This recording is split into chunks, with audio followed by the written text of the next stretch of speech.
Today's episode of Between the Covers is brought to you by Johanna Hedva's debut essay collection, How to Tell When We Will Die, on Pain, Disability, and Doom.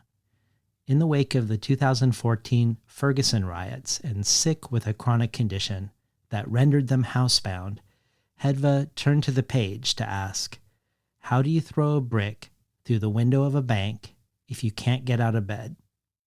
It was not long before this essay, Sick Woman Theory, became a seminal work on disability, reframing illness as not just a biological experience, but a social one, arguing that under capitalism, a system that limits our worth to the productivity of our bodies, we must reach for the revolutionary act of caring for ourselves and others.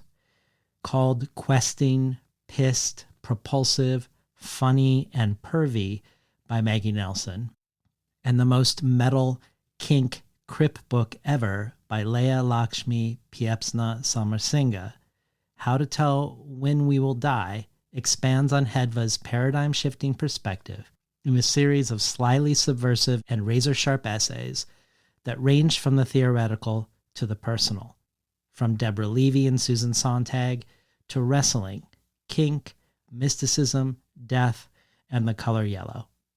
How to Tell When We Will Die is out now from Hillman Grad Books and available for purchase wherever books are sold. Last month, I went to New York City as part of Jewish Currents' all-day event of politics and culture, brought there to moderate a conversation between Adania Shibli and Dionne Brand, an event that almost didn't happen despite a year of careful planning because Brooklyn College rescinded the location 9 days prior to the event.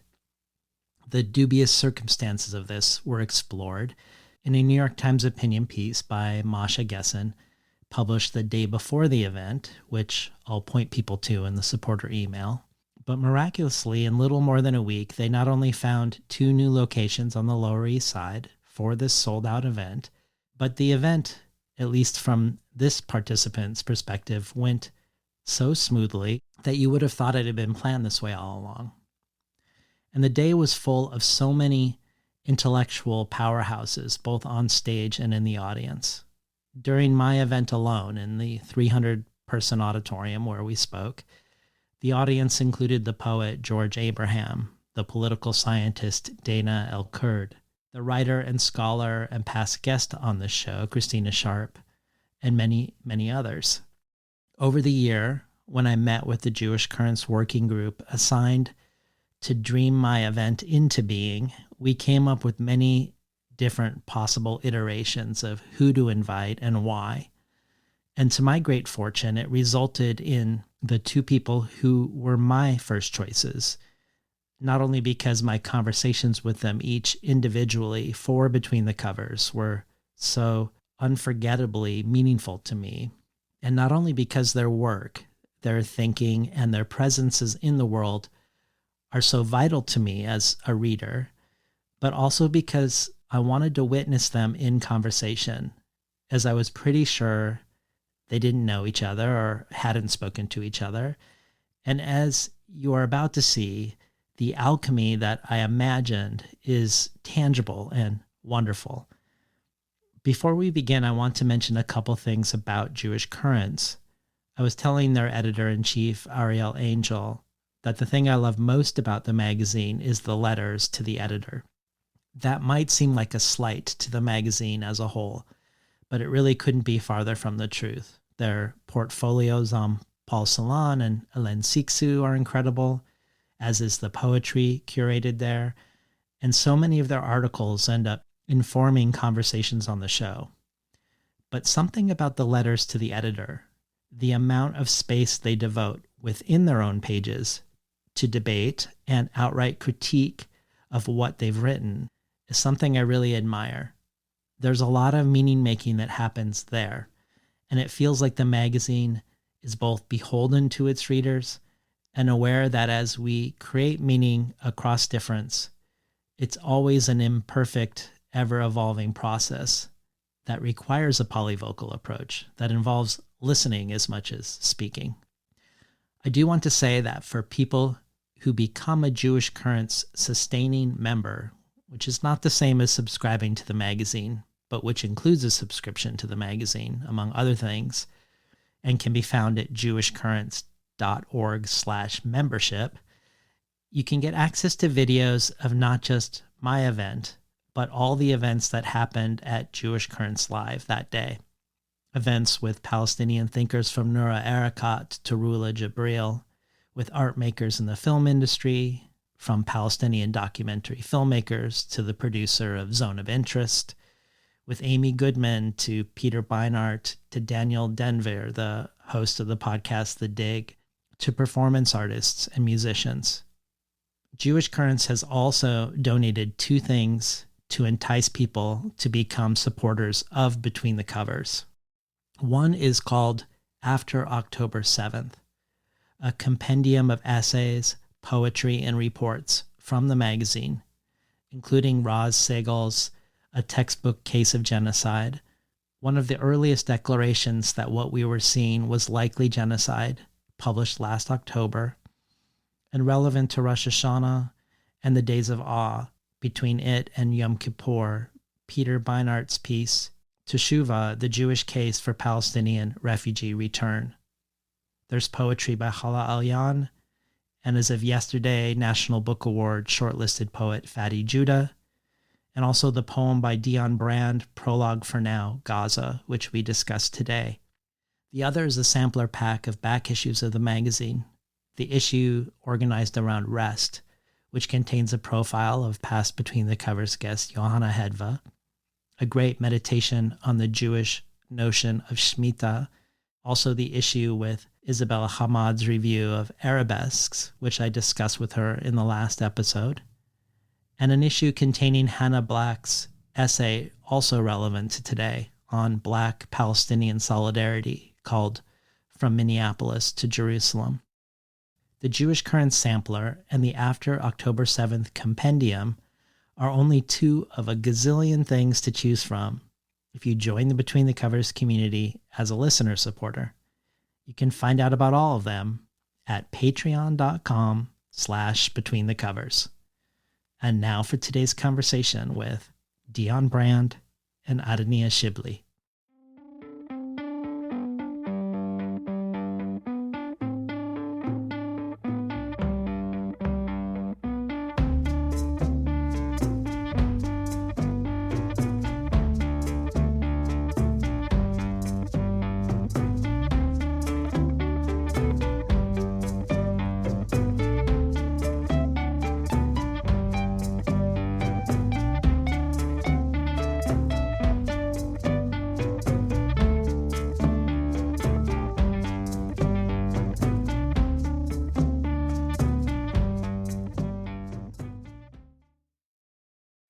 Hi, good afternoon.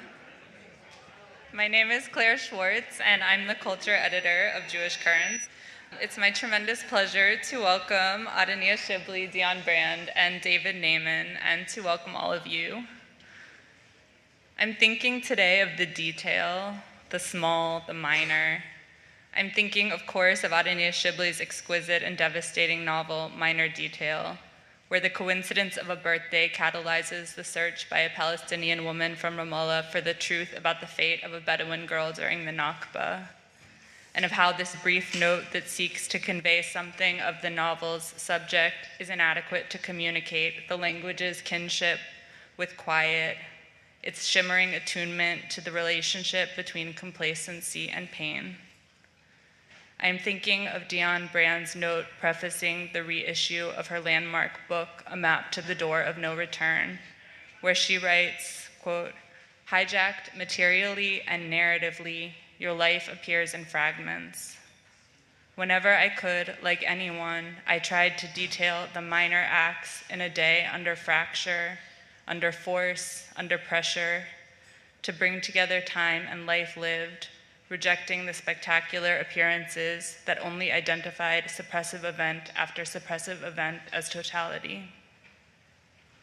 Of the elements under fracture, under force, under pressure, not least, these writers remind me, is language, that place we come to meet, where something about who we is gets reiterated, contested, worked out, reimagined.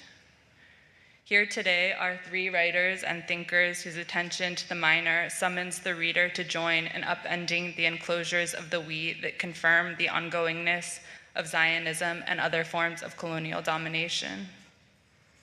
I see this across Adania Shibli's novels, which appear in English as Touch, We Are All Equally Far from Love, and Minor Detail, as well as in her plays, short stories, and essays. I see this in Dionne Brand's 23 books of poetry, fiction, and nonfiction, including Salvage, which will be out in the US in October. And I feel this across the gorgeous archive of conversations with authors that David Naiman has assembled by way of his podcast, Between the Covers. Attending to the minor, these writers refuse the endlessly accelerating logics of the spectacle, where life itself becomes the submerged unthinkable, death the common sense. They refuse to naturalize the eagerly proselytized workings of empire or to grant its mythic claim to totality. And in so doing, these writers attune us to the other worlds rattling inside this one. I am so grateful to be in their presence. Please join me in welcoming Adania Shibli, Dionne Brand, and David Naiman.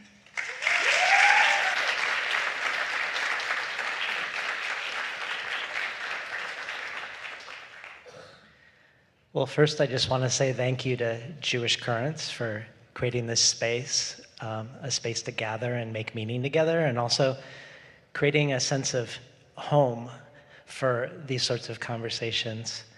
And I want to thank Claire Schwartz. And I would point to her book, Civil Service, as another book that is animated by a lot of the questions we're going to explore today. So do seek out Claire's book. When we were having our meetings about who to have a conversation with for this specific part of the Jewish Currents Live, this was my dream conversation, the ones with Dionne and Adania. Their books, The Blue Clerk and Minor Detail, are two of the most important books for me personally written in the last decade. And I was debating about how to start today. I was thinking of Brooklyn College's late in the day cancellation and wondering whether to start with questions of silence and silencing or questions of home. Now that we have two new homes in the Lower East Side, or temporary homes, I wanted to start with home. And I'm going to start with a question for Dionne. Thinking of the subtitle of A Map to the Door of No Return, Notes to Belonging, but also that you say you have no interest in belonging. I think about in that book how you had not gone to the physical door of no return when you wrote it, and you said that you didn't want the shores of Africa to be in that book. And there's a sense, I think, sometimes in your writing of a moving away, and I wondered if home was a useful term.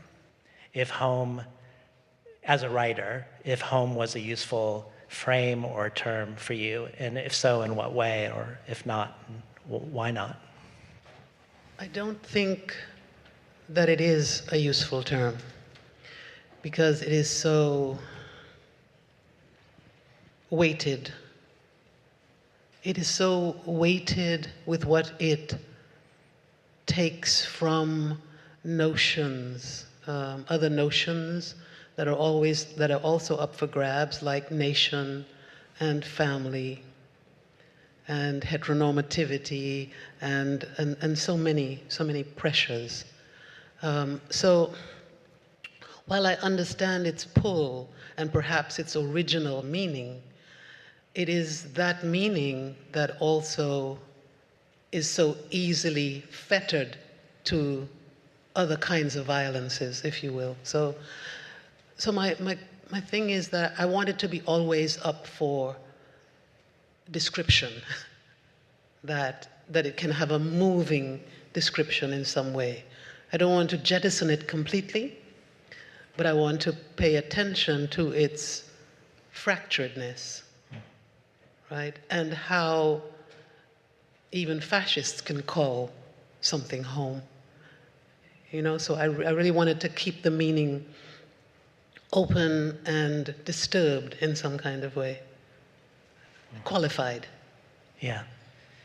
Well, Adania, when recently at the Hay Festival, you were asked a similar question, and you talked about how growing up, your parents were very restless, that they were always renovating, and that there was this fear of being attached to anything because of it, the possibility of it being taken away at any moment. And one thing that you said in that conversation that I thought was interesting is that you said for you, Palestine, you didn't think of as home or as a homeland, but as an ethical relationship. And I would love to hear what that means and the distinction between that and home, if there is a distinction between an ethical relationship and a home. Home always is a state of restlessness for me, and this is how I experience it. And probably it is also what my parents, it was a moment that they could not shift or transform this restlessness in the destruction of home or not feeling safe at home. A home is not a question of safety. So it becomes somewhere else and something else, home. And I think this is this kind of return to a home. I think it's more like a return to a place wherever we arrive, It's like, for me, it's never about Palestine. It means something else when I go to Palestine. But whenever I come to a place, I hope to believe that I'm returning to a place. That it's not like I'm arriving there for the first time because of this constant restlessness. And you seek something, solace somehow. And therefore, Palestine no longer plays any meaning with this home or homeland, but what it teaches you, what it opens to you beyond the idea of nationalism and the nation state, which we are victim of. I mean, you think about Zionism and the creation of the state of Israel, and this is a nation state, and you think, well, is this the model that Palestine is gonna imitate or replicate, and you are filled with fear? So it's no longer about that, or at least for me, it's no longer about that, but taking all the lessons that they're shared and to allow new forms of imagining being also with others. I think it was maybe 3 or 4 months ago, there was a conference in Berlin on Palestine. And of course, the old Nazi, racist German authorities, they closed down that venue and canceled the conference. A friend, or not a real friend, somebody I knew, but everybody's a friend. She's a mathematician, and I have so much love to mathematicians, so I always try to be their friend. And she emailed me telling me about the cancellation of this conference and suggested we meet there to protest. It was like the day after. And we agreed to meet near a fountain. And we didn't discuss it so much where to meet there, because I thought it's going to be 50 people, maximum 100. And when I arrived there, there was 5,000, 6,000 people. Of course, I couldn't see any mathematician in the crowd. But what I saw there, all these people that suddenly gave Palestine a new meaning, this kind of all these marginalized, attacked, oppressed groups on so many levels. And suddenly this becomes the return to Palestine as a new place for so many people who are excluded. And then also it goes back to when I encountered for the first time in my life the erasure of the word Palestine from the map.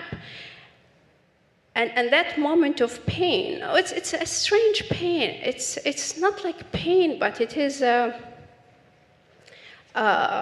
disorientation, okay, if it doesn't exist, what it means in all this existence. And suddenly the word Palestine appears as a lived form, with all these groups. So the word changes its significance. And this is for me the idea of ethics, how the word is no longer associated with a nation state or with a country or with a specific group of people, but it's open to so many possibilities and meanings and practices. And this is what I mean, the ethics of you not replicating. And you say, okay, you continue the act of generosity. It expands. It goes beyond what is being destroyed, or like it transforms what is being erased into something bigger that you cannot erase any longer. Yeah.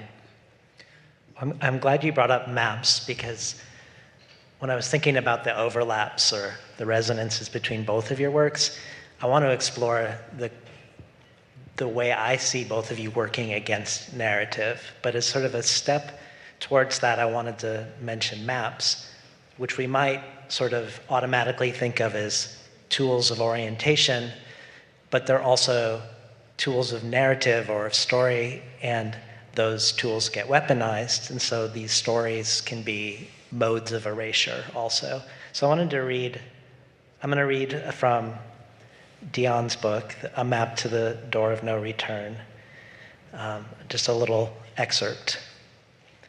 There are maps to the door of no return, the physical door. They are well worn, gone over by cartographer after cartographer, refined from Ptolemy's Geographia to orbital photographs and magnetic field imaging satellites.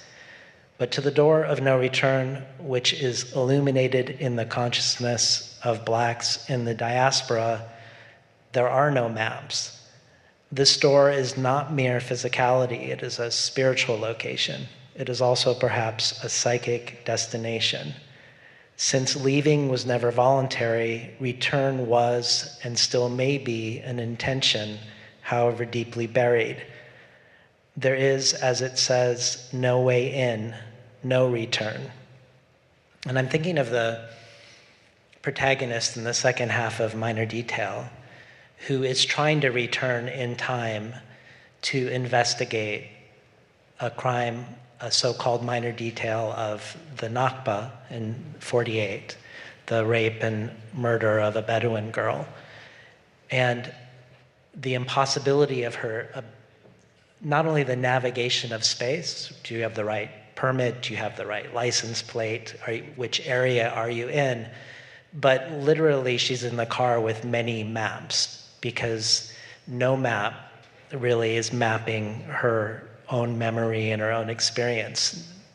Towns have disappeared, everything has a different name, and so there's a bewilderment of orientation. And I think about how there's no map to the psychic door of no return, and this character who almost seems to have too many maps, which almost functionally seems to be like having no map, and this sense of being uncharted. And I wondered if you could both speak to your own work or to each other's about this question of the map and narrative and story for you. The map, in this sense that you've reprised for me, is really an aperture for imagining and seeing. And it is a set of historical details, if you will, that any protagonist walking through this aperture has. And they may not be like the maps of colonialists, which were only a map to extraction, but they are a map to living, and they're a map to the lives that were lived and the lives that are in process of living against these historical details, with these historical details, but not with the historical details in the linear fashion of the colonist and the colonizer and the oppressor, but the map that was used in a sense to escape and exceed those notions, if you will. So for me, narrative is a very or narrative must take a much more open form than the handed down processes of narrative of imperialism and imperialistic structures and structures of extraction and so on. So what is narrative then? Narrative must be thrown up again.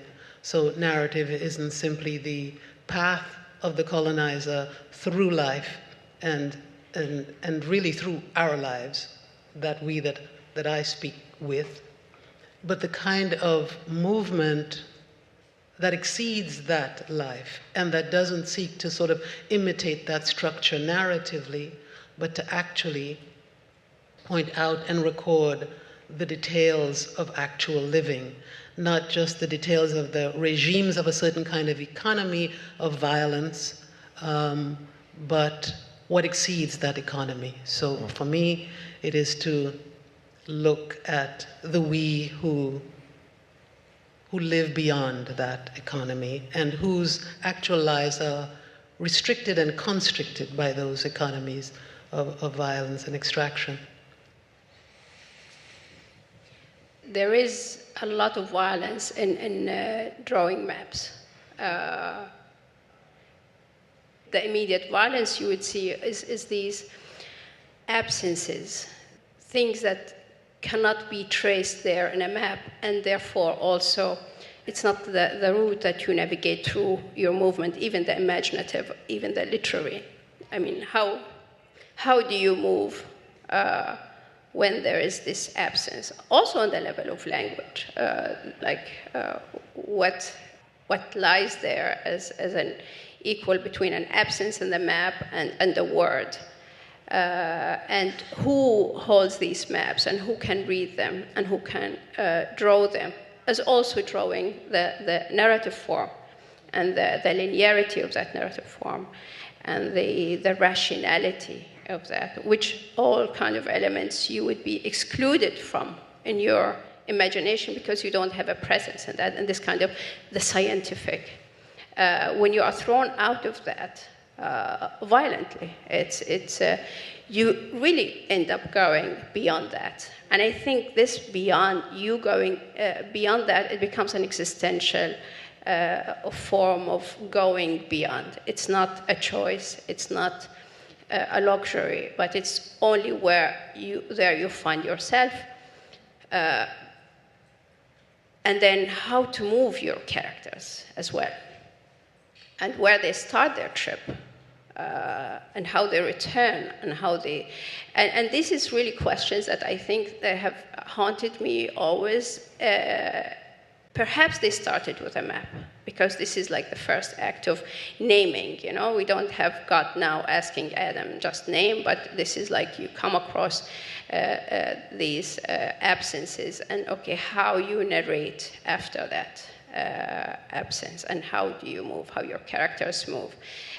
Do they go in a line or in a circle? Because when we are lost, I don't know, I learned this somewhere, that when you are lost, you always have to look straight in a straight line, because our tendency when we are lost is that we go in circles. So in case nobody wants to be lost, they should look straight, but if you prefer to be lost, just don't look. And this circular return, and I find this circular return, the continuous, as also a narrative form, is very inspiring. Because and this circle goes, and each time, with each return, there's also a new discovery of an absence somehow.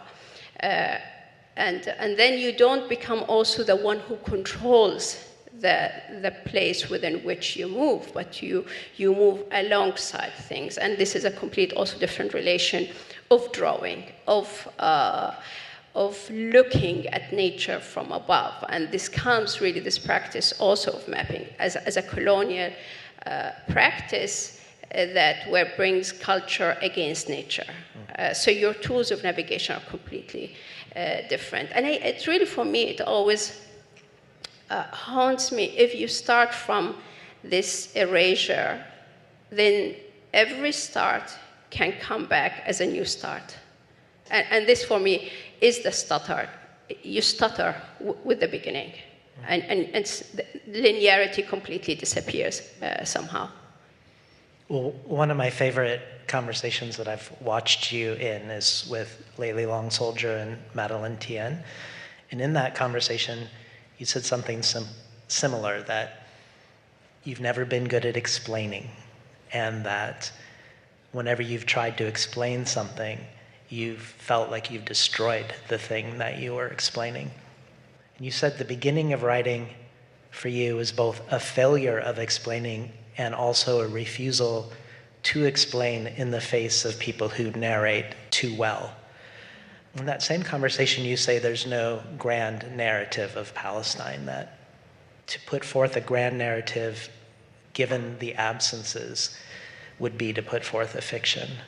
And I wondered if you could maybe speak a little further about writing against grand narrative in this way, and about this beginning of writing actually being a failure of explanation.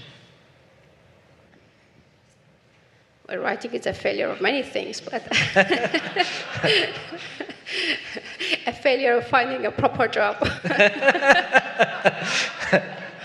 That's for sure.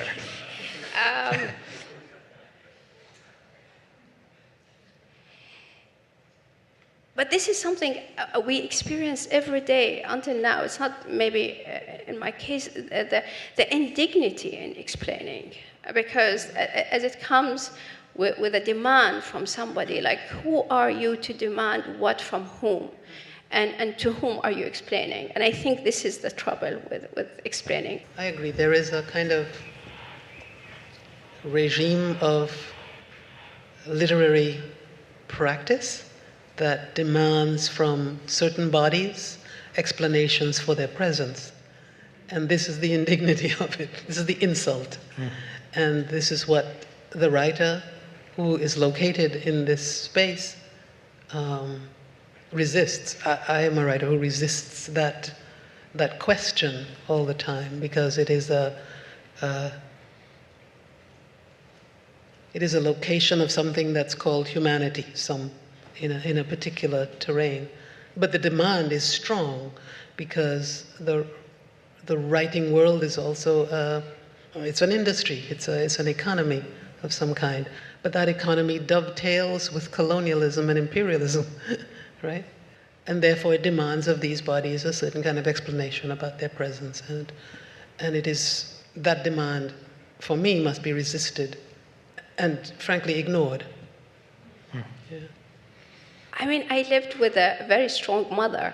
So I think all these industries of literature and culture, if they force me to explain, I should tell them, go and speak to my mother, because she's much stronger, than them. And I had my training there.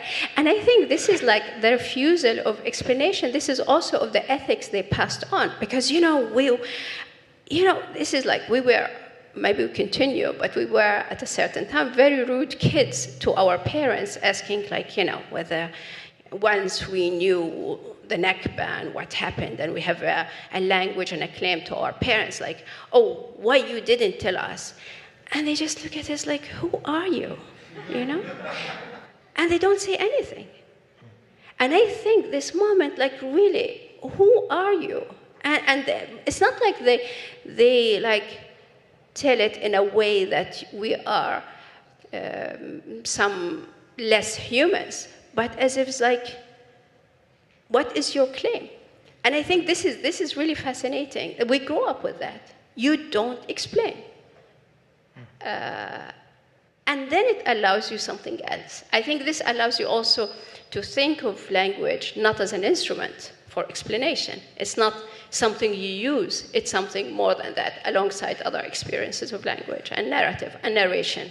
So narration is never about explanation, but it's really about transforming and going to that beyond. Were you going to say something, Dionne? It slipped me, but keep okay. going. Well, I wanted to read something from... We can wait. I'm going to read something from your talk, Dionne, Writing Against Tyranny Toward Liberation, where you said, I don't believe in the notion of justice, since it presumes a state of affairs that is somehow formally good, a state that, but for certain anomalies, is legitimate. And in our case, I think that we live in a state of tyranny, and to ask a tyranny to dismantle itself, to claim, to ask for, to invoke justice, is to present our bodies already consigned in that tyranny to the status of a non-being, to ask that tyranny to bring us into being, and that is impossible and it won't. That state is in fact anathema. That state is anathema to us, and so I do not write toward anything called justice, but against tyranny and toward liberation. Poetry is liberatory work for me, reflecting, intuiting, making sense of, and undoing the times we live in, a kind of overwriting, a diacritic, a remedy, and a repudiation of the narratives of non-being in this diaspora. When you and I talked for the show, we were talking about your collected poetry. And as a poet, it's very clear, this work against the linearity that Adania talks about in the sentence. But what about as a storyteller or as a narrative maker, writing narratives that are working against narratives of non-being? You know what you just said, that I said, is what I was going to say earlier.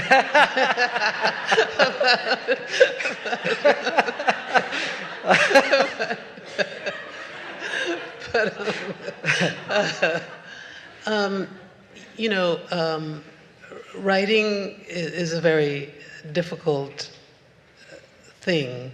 I do it instead of living, in a way, right? Because living is hard. I told someone a week ago that living is so difficult. I have to write. I think both poetry and fiction have the same, for me, have the same questions in terms of language, in terms of what language I must deploy, or what language I must make up to describe the condition of being in the world when there's a certain linearity that's attached to my presence in the world.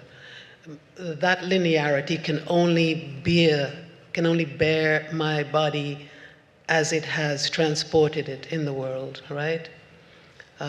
It cannot bear the fullness of my experience or the fullness of my being, so that I must, and I use this I in a very kind of we-ish kind of fashion. It's not me personally, it's the condition in which I enter the constructed, restrictive world of capital and imperialism.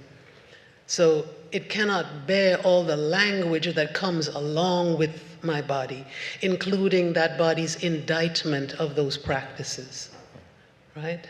So it must always make that body function in a particular way in the economy of what we live, in the economy of that linearity.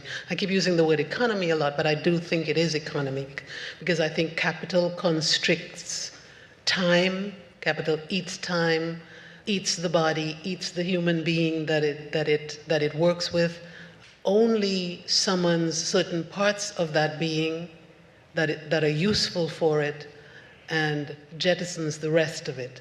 And so my project as a writer is to collect the bits of it that capital would, chew and spit out, and present that. And so for that, I need all the language that I am possibly capable of to reconstitute, constantly to reconstitute around capital's ever demanding questions, to reconstitute that body and to reconstitute that living, that type of living, that kind of living. Where am I? Yes, there. Well, taking this phrase, the narratives of non-being, I wanted to spend some time with the question of the human.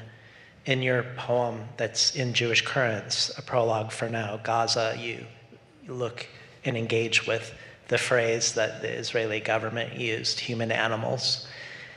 And one thing that seems noteworthy about the language since October of last year of the Israeli government is the absence of any coded pretense to the way that the language is being made. Children of light against the children of darkness. This is a war of civilizations, or a war of civilization. When I think of human animals and I think of minor detail, and you have these two sections, one from 48 and one contemporary, that are mapped on top of each other, the continuity between the two are the animals, the spiders and the dogs in particular, but also in the first section with the Israeli soldier, he's bitten by the Bedouin girl who's ultimately raped and killed.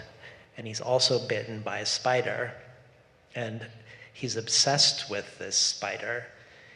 He's obsessed with the wound that the spider has created. And he has this elaborate ritual of cleaning the borders of this wound. And he, at the same time, will never look at it, which feels really important to me somehow, that he won't look at the wound, but he attends to the borders of the wound.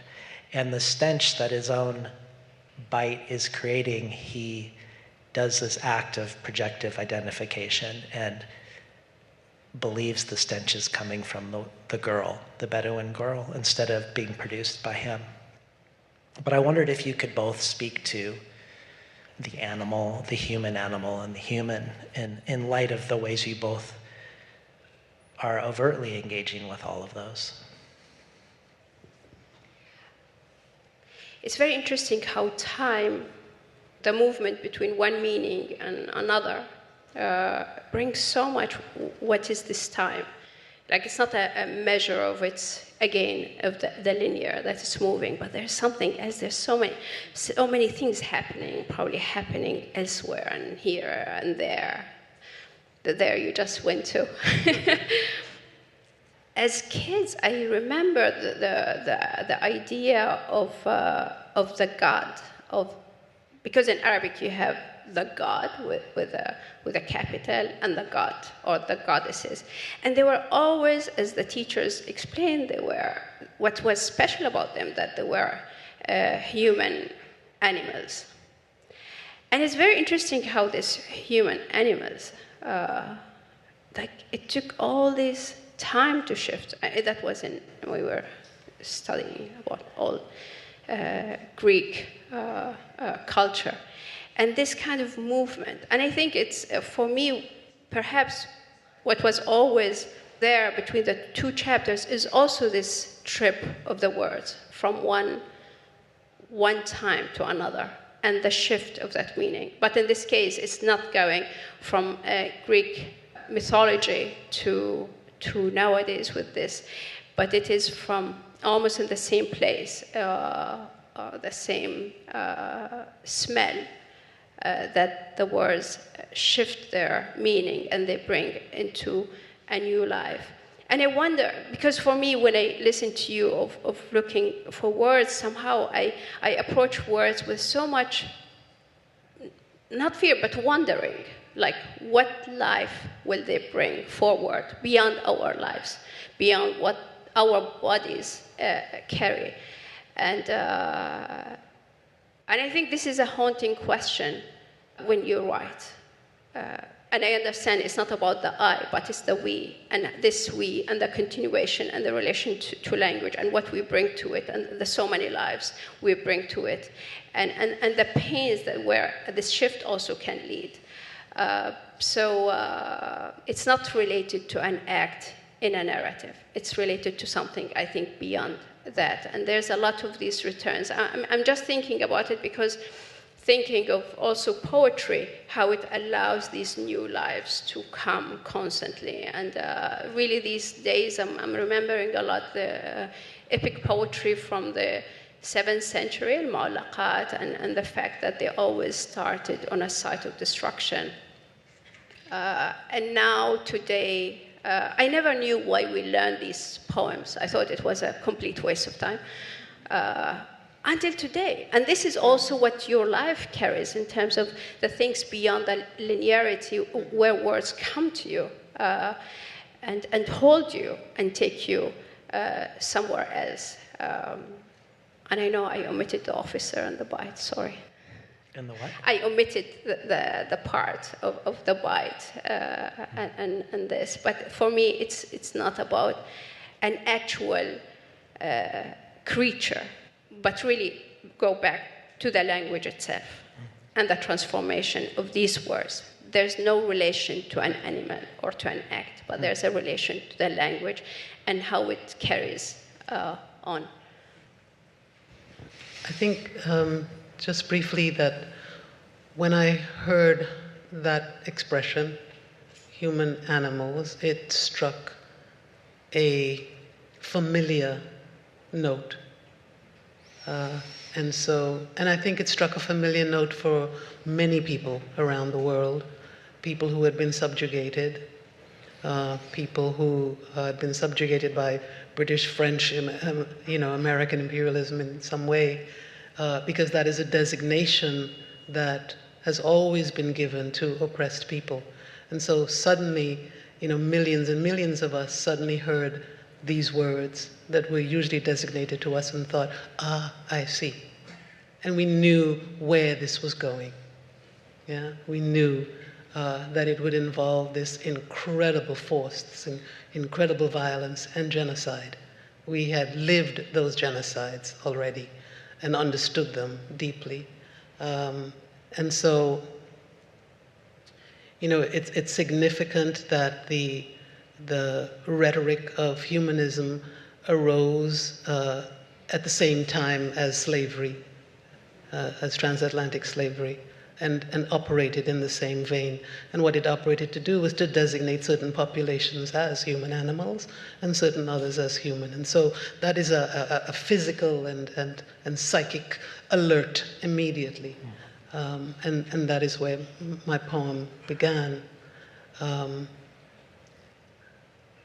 And in the recognition of how language is deployed to assign those positions in the world.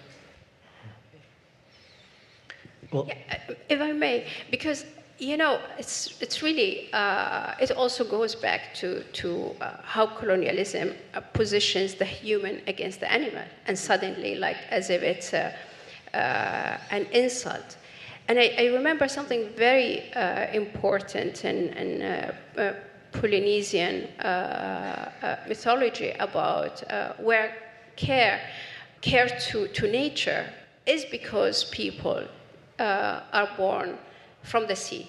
Their ancestors, the ancestors, they exist in the water. They are coming from a certain type of fish. And so the relation, and this is like also the different wording, what a colonialist would relate to the human animal. And whereas in the colonized, this is almost a sacred relation. And this is this gap in meaning. It's also a gap in position. It is like the kind of the word, how words change their context, but when they are said, each will have go in a complete different meaning. And the question where we find their inspiration.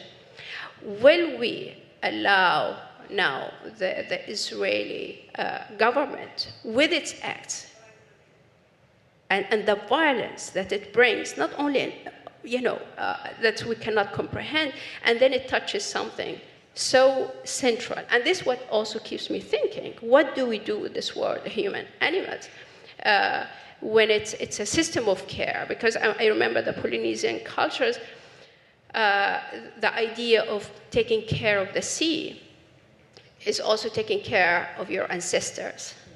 And you're extending culture and nature, they're no longer opposites. Whereas the colonizer want to tell us they're opposite, and the minute that you meet together, this is an insult, and you don't deserve to be a human. And I think this is like another taking, another attack on language, another attack on something so intimate, where there is a solace of a relationship between the human and animal. And if this is this relation suddenly becomes an insult, you imagine this kind of attack on something so deep in your the beyond the language, and also where the animal lies, it's beyond the language, and this is like also beyond the explanation, and not agreeing to go into this level of modernity or civilization modernity where colonialism starts. And for you to be a human, you need to be the real beast. You will be a beast, but a kind of legalized beast. Well, I want to spend a little bit longer with humanism and liberal democracy. In the poem, Prologue to Now, you say, I've taken this inventory before for all the human animals. Liberal democracy has entirely failed, and failed to even hide its fascisms. This narrow path of language leads me here. But I was wondering, when Israel puts forth this is a war of civilization, and then the Western powers go, yes, it is. If it goes farther back than 1492, because I'm thinking of Daniel Mendelssohn, the classicist. This is what he says: the stereotype of the decadent, despotic, effeminate, inscrutable, untrustworthy, servile, fawning, irrational, sexually ambiguous Oriental makes its first appearance in Greek literature, particularly in tragedy. The Eastern barbarian, whether in the person of the protagonist in Medea or of Bacche's seductive Dionysus, often stands as the negative image of the idealized Greek self, which is presented as masculine, rational, and self-controlled, which very much reminds me of the ritual of the Israeli soldier and the wound. But I wondered about if you could both speak to this question of liberal democracy or humanism in relationship to how you write, because I'm thinking of Dionne, right before the passage that I read about writing against tyranny, you're relating an anecdote from 25 years ago of a communist friend of yours in Tobago who you're asking if they're going to vote, and they say, I don't believe in democracy. And you have this moment of fear, but then you also ask rhetorically, well, how can we believe in democracy given all that's done under democracy's name? And I think Adania, you often tell a story of Sakakini, the Palestinian under Ottoman rule, getting his door being knocked on by a Jewish man who is illegally there and is being accused of being a spy, and his decision whether to be a good citizen or to give this person shelter. And this question of what it means to be human, which I think in both of your cases is not to be a good citizen. I wondered if this sparks any thoughts for either of you. Three things, if I could remember them as I go. One, I don't think that rhetoric of the Israeli government or the US government or the Canadian government or the French government or the British government, I don't think anyone believes it, right? It's now become very, very thin. Perhaps that rhetoric might have been plausible, vaguely, in some kind of strange way, 40 years ago or something, but we now know how thin that language is, that administrative language that's used now to justify all kinds of horrors. We now know how thin that is. It's very, very flimsy at this point. One thing. Secondly, democracy as a concept has always been, I think, only available to whiteness, right? Or to white people. It's available to white people, kind of in North America and Europe, etc., and an aspiration of black people, right? It's placed as a kind of aspirational thing, like black people must aspire to it, just as we must aspire to freedom, but it's available to whiteness. It's seen as a right in some kinds of ways, That's two. What was the third thing? When I wrote that about, I've taken this inventory before, I was referring to the poem of mine called Inventory, the long poem called Inventory, which I wrote during the Iraq War, during the invasion by the US of Iraq, where, one was invited to sit and watch that war on television, in North America at least. I live in Canada.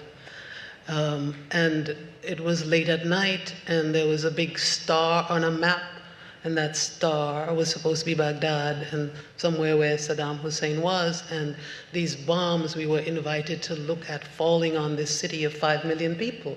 And I sat in front of the television and I thought, oh my God, I live in a city of 5 million people. There's something going on in a city of 5 million people.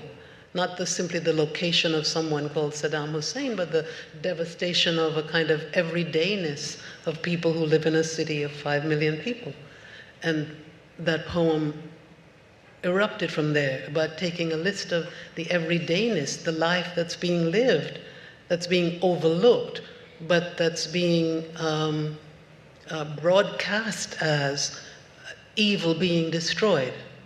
Right? So that is the inventory, in a sense, that I take on as a poet, to make that list of the everyday life of very ordinary, very regular people on an individual street, or, sitting at a cafe, wondering whether, oh hell, did I leave my bicycle outside? Did I unlock it? Did I not? Where did I, where will I find money to do something very, very simple? And so on. So I think that's my job as a writer, to make those kinds of small accounts. Yes, right, because I just was thinking about it today, these kind of democracies. Because somebody asked me yesterday if I ever voted in my life. And I said, no. But he was perplexed by my reaction. Because this is also the experience of what democracy meant to me. It's an oppressive apparatus. This democracy and this idea of who's a citizen. I mean, the violence that is being practiced on just the act of naming who's a citizen and who's not, and what this implies, this kind of inclusion and exclusion. And it's wonderful that you mentioned Sekekini, but because at that moment when he's faced by the dilemma of betraying his government or literature, that's the dilemma. And he categorizes this of being the citizen, that you follow the rules of the state, of not allowing somebody asking to have a refuge with you, or betraying your literature that always says you should welcome the weak. And this is hundreds of years that where the idea of generosity and being an ally to the weak and the oppressed is what instructs you, not who's a citizen or the laws, because it's a complete different register of ethics. And in Arabic, he goes and to say that he refers to this literature to instruct him, not the government. And this is fascinating because in Arabic, again, the word for literature and ethics is the same. It's adab. So when you are well-versed in literature and poetry, it also means the same that you have, like you said, as an ethical person. And this gives us a hint. I don't want to be concerned with opposing or not opposing democracy and being trapped within that discourse, but try to think of different forms that allow us to imagine how we can be together. And this is very interesting because the novel also, as a form, it appears during a time in modernity And it is used to introduce the idea of the nation. And this is going back to the idea of the grand narrative of the nation. But what is there? Luckily, there are different forms of literature and different types of narratives and non-narratives and anti-narratives that allow to so many other narratives other than the grand narrative to emerge. And the grand narrative is almost like one narrative, whereas the non-narratives of so many, this is about the multiplicity. And this multiplicity is important because it keeps us alert in our forms of engagement, our political engagement within liberal democracies. It has been reduced to an act of voting or not voting, or one act that happens, and then the domain between the private and the public is, or the private and the care towards others is reduced into that form. It's like you shouldn't care as a person because we as a state representative of you can take care of you. What Sakakini proposes is our constant engagement of what to be done.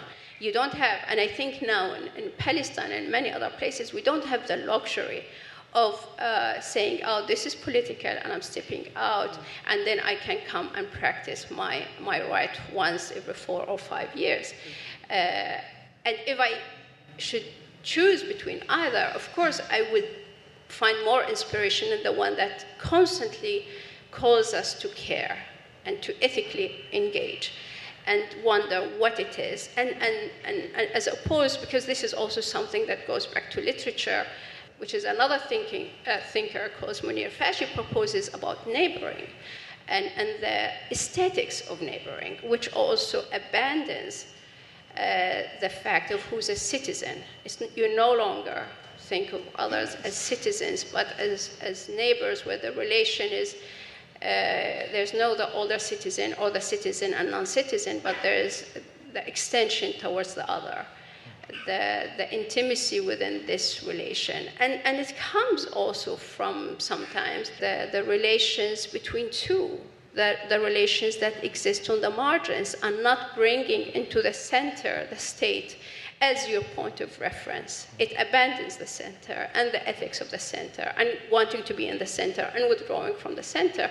You're constantly functioning in the margins, on the side, to create something else. And for me, this is more an ethics of literature because of the intimacy that also reading and writing create. To follow on, there's a way in which these democracies that now have reduced being in them to that voting once every 4 years or so, but I can walk along the street and see an unhoused person, and I simply can walk along the street because I voted. I don't have to do anything about that. Yeah? And so it's reduced the act of being in the world or being in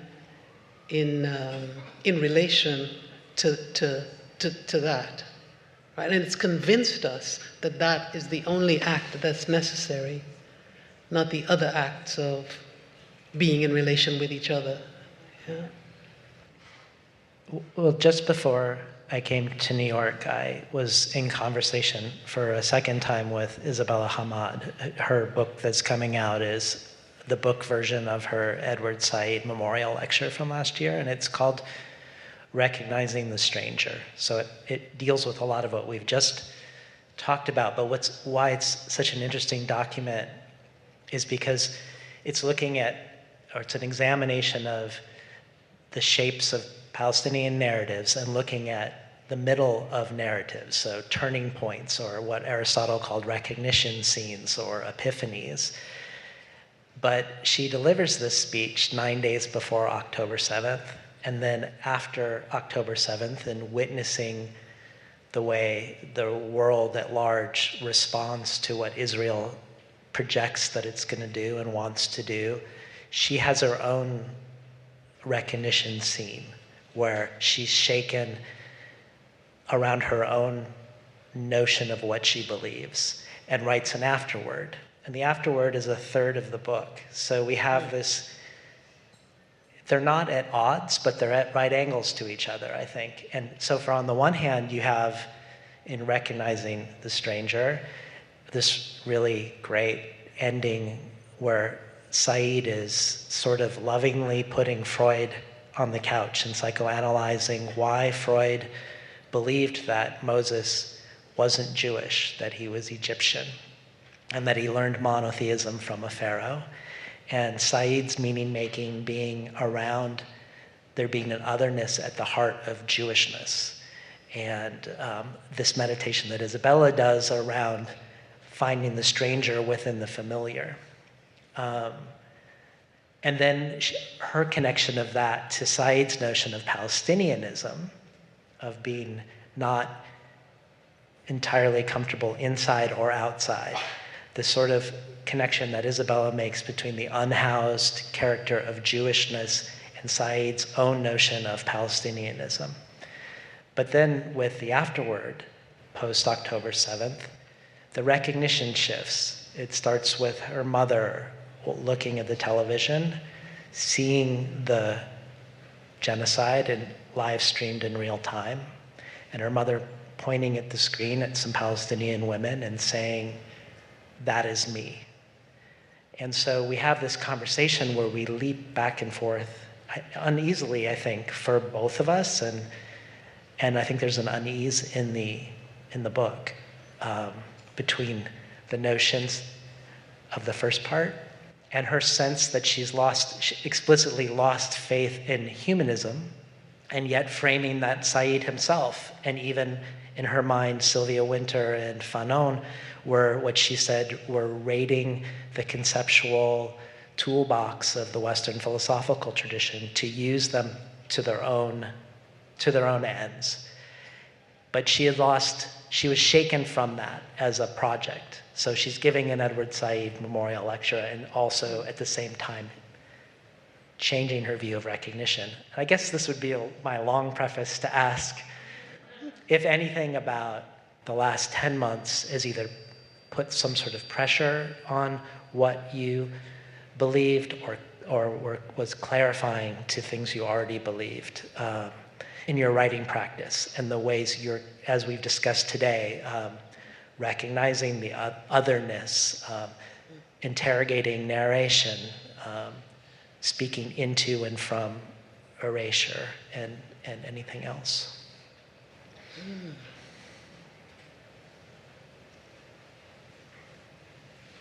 I guess for me, it sort of dreadfully confirmed things, a certain course of history in some ways, but also affirmed some things given the response that people around the world, students on campuses, and it affirmed also the fight back against those very things. It, I think, calls for broader analysis. It calls for seeing all of the connections that we have to each other in the world, those of us who think of a world differently than through capital, and then through racism, then through imperialism. It connected with things happening in Sudan, Congo. It connected with what I see as a kind of great migration that's been happening. It connected with the great deaths in the Mediterranean or the Gulf. It called, in a sense, for narrating, for thinking about, for imagining other worlds, imagining a different kind of world. And not that I didn't feel this pressure already, but put a more, added to the immediacy of a certain kind of pressure on writing. And I'm searching for company in this, in this world of writing the world, and writing the world we want to living into being in some way. Small. That sounds grand, but it's really a tiny, tiny thing, paragraph by paragraph or poem by poem act.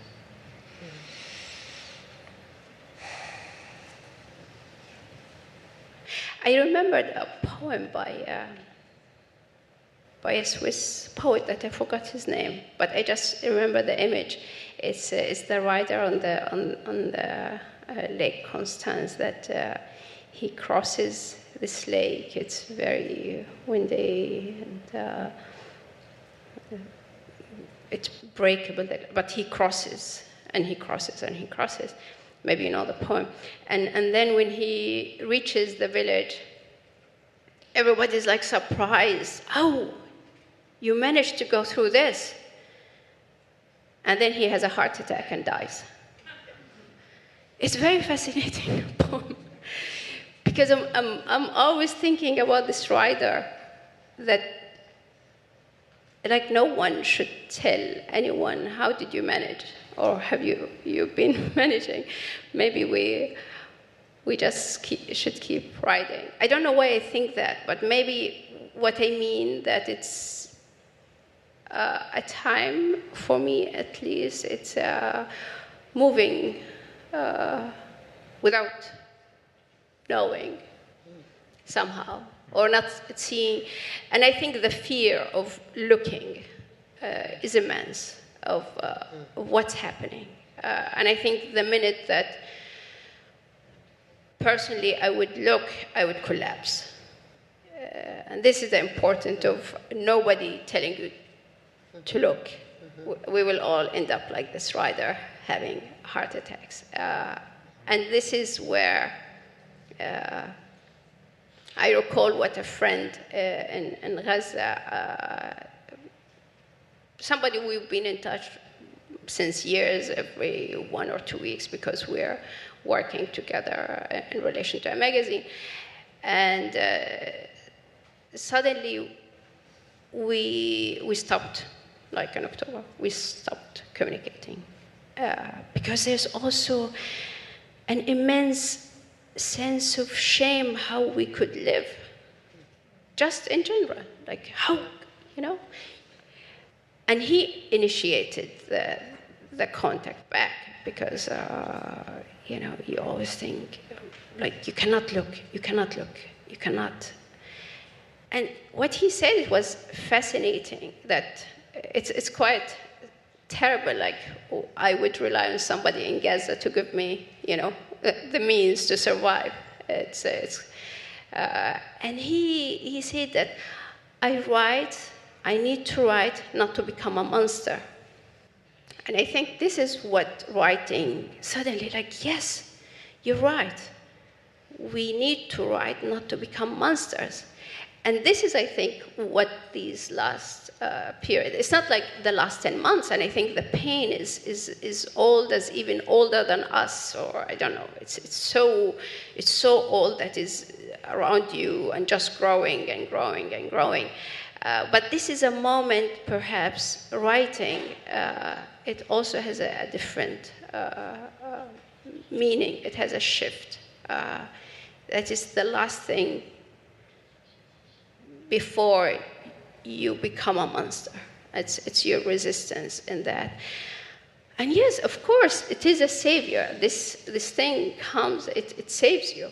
It saves your practice. It saves this, the end. Like, okay, you might not have a heart attack and drop on the edge of the lake, but you might drop your ability to write. And then it becomes, no, this is the essential. This is exactly the moment that it should continue in any way, in any direction. Yeah.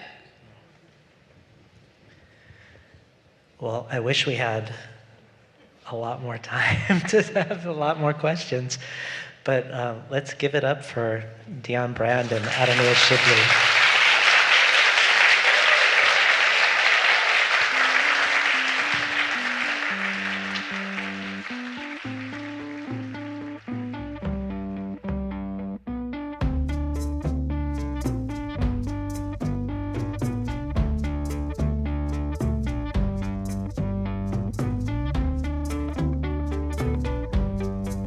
Today's program was recorded at the volunteer-powered, non-commercial, listener-sponsored, full-strength makeshift home office of me, David Naiman.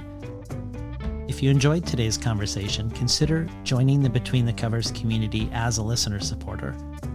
Every supporter can join our brainstorm of future guests, and every listener supporter receives supplementary resources with each conversation of things I discovered while preparing, things referenced during the conversation, and places to explore once you're done listening.